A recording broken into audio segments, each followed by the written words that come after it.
சரி கவனிங்க, இன்னைக்கு முதலாம் பாடத்துல வணிகச் சூழலை பற்றி படிக்க போறோம்.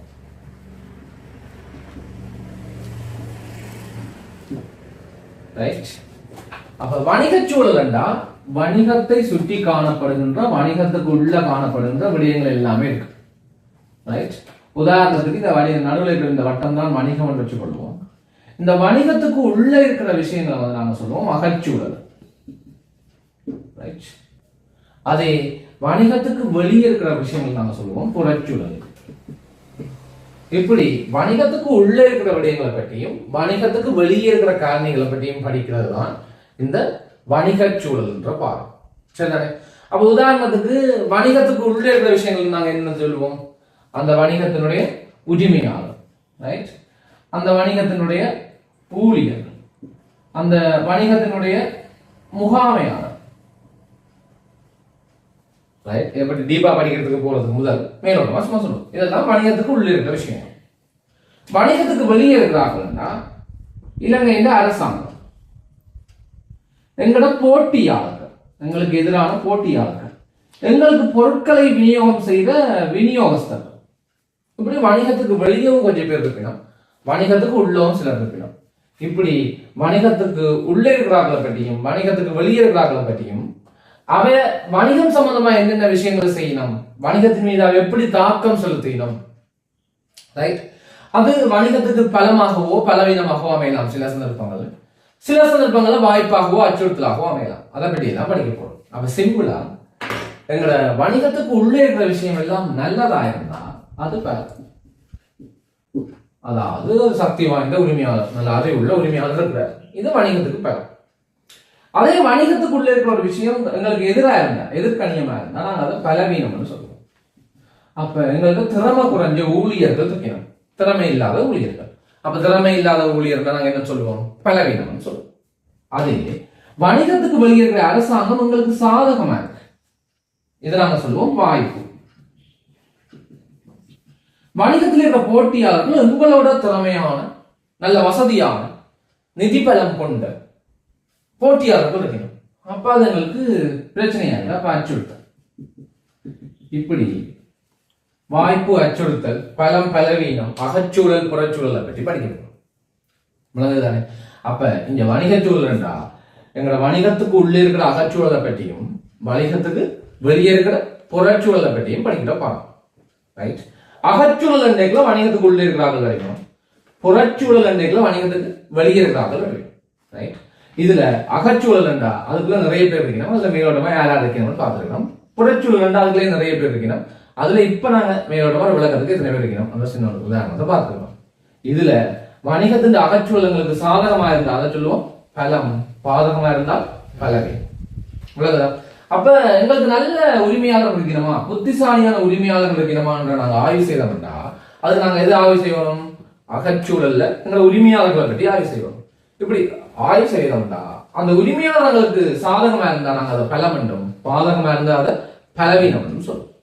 அப்ப நிதி பலம் இல்லாத, ஒரு வசதி இல்லாத உரிமையாளர் இருக்கிறார், அது என்னது? பலவீனம். அதே மாதிரி நாங்க புறச்சூழலை பற்றி ஆய்வு செய்யக்குள்ள எங்களுக்கு சில வாய்ப்புகளோ சில சமயங்கள்ல அச்சுறுத்தல்களோ தெரிய வரும். சரிதானே? சில சமயத்துல எங்களுக்கு அது வாய்ப்பா இருக்கலாம், சில சமயத்துல புறச்சூழல் இருக்கிற ஒரு விஷயம் உங்களுக்கு என்னவா இருக்கும்? அச்சுறுத்தலா இருக்கும். அப்ப இப்ப சிம்பிளா வணிகச்சூழல் அதை ரெண்டா பிரிக்கலாம், அகச்சூழல், புறச்சூழல். அகச்சூழல்கள் யாரெல்லாம் இருக்கணும்? அகச்சூழலை பற்றி ஆய்வு செய்வதன் மூலம் உங்களுக்கு என்ன தெரிய வரும்? புறச்சூழல்கள் எல்லாம் யாரெல்லாம் இருக்கணும்? புறச்சூழலை பற்றி ஆய்வு செய்யல உங்களுக்கு என்ன தெரிய வரும்? எவ்வளவு அவசியம் தெரிஞ்சு வச்சு இதை பற்றி செய்த ஆய்வு தான் இந்த வணிகச்சூழல் ஆய்வு. சரிதானே? அப்ப வணிகத்துல அகச்சூழல், புறச்சூழல் சம்பந்தமா நாங்க படிக்க போறோம். அதுல முதலாவது வணிகத்தின் அகச்சூழல் சம்பந்தமா படிக்க போறோம். சரிதானே? அப்ப உங்களோட நோட்ஸ் இருக்கு பாருங்க. அகச்சூழல் என்னன்னு இருக்கு வாய்ச்சி பாருங்க, அமைதியா வாய்ச்சி பாத்தீங்கன்னா உங்களுக்கு அகச்சூழலுக்குரிய வரைவிலக்கணம் உங்கள்கிட்ட இருக்கும். ரைட்? சரி, அவ அடுத்தது அகச்சூழல் என்று பார்ப்போம். அப்ப அகச்சூழல் சிம்பிளான விளக்கம், வணிகத்துக்கு உள்ளே இருக்கிறது அகச்சூழல், வணிகத்துக்கு வெளியே இருக்கிறது புறச்சூழல். எப்படி கண்டுபிடிக்கிறது? வணிகத்துக்கு உள்ளவா இருக்கு வெளியவா இருக்கிறது? வணிகத்தினால கட்டுப்படுத்த முடியுமா இருந்தா அது வணிகத்துக்கு உள்ளே இருக்கு, வணிகத்தால் கட்டுப்படுத்த முடியாடியாது வணிகத்துக்கு வெளியே இருக்கு. சிம்பிள். அப்ப பாருங்க, உதாரணத்தை வச்சு அரசாங்கத்தை வணிகத்தால கட்டுப்படுத்த முடியுமா? இல்ல. அதனால அது எங்க இருக்கு? புறச்சூழல். உரிமையாளர் வணிகத்தால கட்டுப்படுத்த முடியுமா? இல்லையா? முடியும். அகச்சூழல். ஊழியர் வணிகத்தால கட்டுப்படுத்த முடியுமா? இல்லையா? முடியும். அகச்சூழல். அவ்வளவுதான். சரி. அப்ப அகச்சூழலுக்கு இப்ப அது விளக்கம், வரை விளக்கணம் பார்க்க போறோம். அகச்சூழல் வணிக அமைப்புக்கு உள்ள இருக்கிறது. முதலாவது விஷயமே என்னது? வணிக அமைப்புக்கு உள்ள இருக்கிற. இரண்டாவது, வணிகத்தில் தாக்கம் செலுத்தக்கூடிய. அப்ப இந்த அகச்சூழல் காரணியான ஒரு விஷயம் வணிகத்துல என்ன செய்யணும்? தாக்கம் செலுத்தலாம். அப்ப தாக்கம் செலுத்தலாம் நல்லதும் செய்யலாம், கூடாதும் செய்யலாம். சரியா?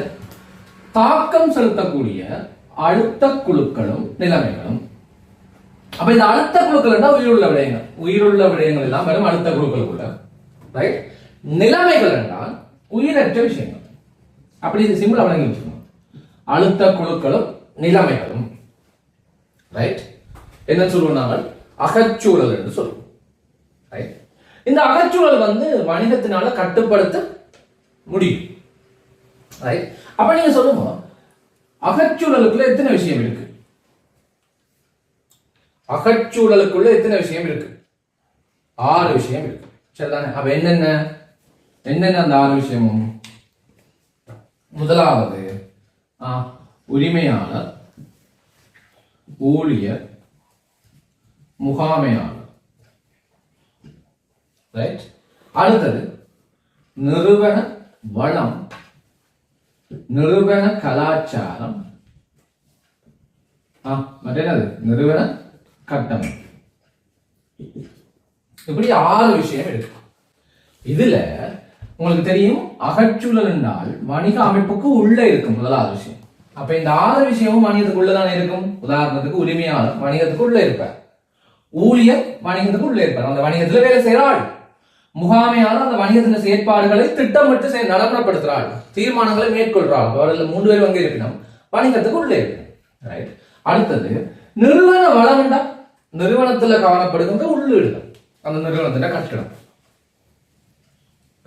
அந்த நிறுவனம் பயன்படுத்துகின்ற மூலப்பொருட்கள், இதெல்லாம் நிறுவனத்தின் வளம். அப்ப நிறுவனத்துக்கு உள்ள இருக்கு. சரி. அடுத்தது நிறுவன கலாச்சாரம், நிறுவனம் பின்பற்ற பழக்க வழக்கங்கள், பாரம்பரியங்கள். இப்ப உங்களுக்கு பாடசாலையா நீங்க யூனிஃபார்ம் போட்டு போறீங்க, இது ஒரு நிறுவன கலாச்சாரம். இது எங்க இருக்கு? அப்ப நிறுவனத்துக்கு உள். அடுத்த என்ன இருக்கு? நிறுவன கட்டமைப்பு. நிறுவனத்துல அதிபர் பெரியார், அவருக்கு கீழே பிரதி அதிபர், அவருக்கு கீழே பகுதி தலைவர். அப்ப இப்படி ஒரு கட்டமைப்பு இருக்கணும். அப்ப இது எங்க இருக்கு? நிறுவனத்துக்கு உள்ள இருக்கு. அப்ப இந்த 6 விஷயமுமே நிறுவனத்துக்கு உள்ள இருக்கிற வழியா தான் அது என்னதுக்குள்ள வருது? அகச்சூழலுக்குள்ள வருது. சிம்பிளான விளக்கம். இந்த 6 விஷயமுமே நிறுவனத்துக்கு உள்ள இருக்கிற வழியா இது அகச்சூழலுக்குள்ள வருது. அப்ப வரை விளக்கணத்துக்கு படி பார்ப்போம். முதலாவது, வணிக அமைப்புக்குள்ள இருக்கா? இருக்கு. வணிகத்துல தாக்கம் செலுத்துற, இதுல எது அழுத்த குழு, எது நிலைமை? இந்த உரிமையாளர், ஊழியர், முகாமையாளர், இந்த 3 பேரும் உயிருள்ளாக்கள். உயிருள்ளாக்கள் என்னது? சதவல்லும் அழுத்தம். உயிரற்றாக்கள் பாருங்க, நிறுவன வளம், கலாச்சாரம், கட்டமைப்பு, இதுக்கெல்லாம் என்ன இல்லை? பொதுவா உயிர் இல்லை. அதனால இவை என்னன்னு சொல்லுவோம்? நிலைமை. அப்ப பாருங்க, வணிக அமைப்புக்கு உள்ளே இருக்கும் புரோபணியாச்சு, வணிகத்துல தாக்கம் செலுத்தும் புரோபணியாச்சு, என்னவா? அழுத்த குழு, நிலைமை. அப்ப இந்த 3 அழுத்த குழு, இந்த 3 நிலைமை. இது ரெண்டையும் சேர்த்துதான் என்னது? அகச்சூழல். இந்த 6 விஷயத்தையுமே வணிகத்தினால் என்ன செய்ய முடியும்? கட்டுப்படுத்த முடியும். ஒரு ஊழியரை நான் நினைச்சா வேலையை விட்டு என்ன செய்யலாம்? நிப்பாடலாம். உரிமையாளர் தேவையான காசு தேவையான காசு கேட்க, முகாமையாளர் நாங்கள் வேலையை விட்டு நிப்பாடலாம். இந்த எல்லா விஷயத்தையுமே நிறுவனத்தால் என்ன செய்ய முடியும்? கட்டுப்படுத்த முடியும். இப்படி கட்டுப்படுத்தக்கூடிய எல்லாத்தையும் நாங்க என்ன சொல்லுவோம்? அகச்சூழல் சொல்லுவோம். அப்ப எல்லா பண்பும் விளங்கிட்டா. அப்ப அகச்சூழல் என்னென்ன இருக்கு? முதலாவது சத்தமல்லும் வணிக அமைப்புக்கு உள்ளே இருக்கும். இரண்டாவது, வணிகத்துல தாக்கம் செலுத்தும். என்ன இருக்கலாம்? அழுத்த குழுவா இருக்கலாம், நிலைமையா இருக்கலாம். அப்ப இந்த 3 அழுத்த குழு, இந்த 3 நிலைமை. அது வணிகத்தால் என்ன செய்யக்கூடியதா இருக்கும்? கட்டுப்படுத்தக்கூடியதா இருக்கும். இது விளங்கிட்டு